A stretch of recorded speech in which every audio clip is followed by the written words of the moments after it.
بسم الله الرحمن الرحيم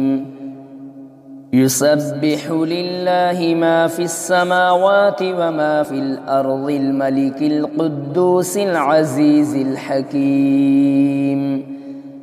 هو الذي بعث في الأميين رسولا منهم يتلو عليهم آياته ويزكيهم ويعلمهم الكتاب والحكمة وإن كانوا من قبل لفي ضلال مبين وآخرين منهم لما يلحقوا بهم وهو العزيز الحكيم ذلك فضل الله يؤتيه من يشاء والله ذو الفضل العظيم مثل الذين حملوا التوراة ثم لم يحملوها كمثل الحمار يحمل أسفارا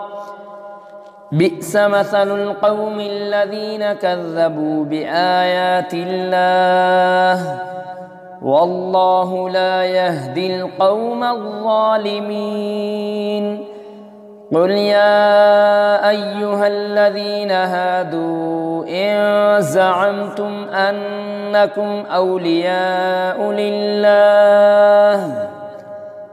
أنكم أولياء لله من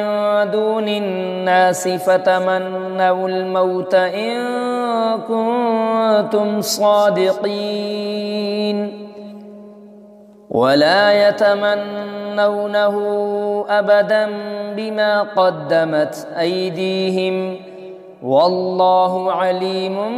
بالظالمين قل إن الموت الذي تفرون منه فإنه ملاقيكم ثم تردون إلى عالم الغيب والشهادة فينبئكم بما كنتم تعملون يا أيها الذين آمنوا إذا نودي للصلاة من يوم الجمعة فاسعوا إلى ذكر الله وذروا البيع ذلكم خير لكم إن كنتم تعلمون فإذا قضيت الصلاة فانتشروا في الأرض وابتغوا من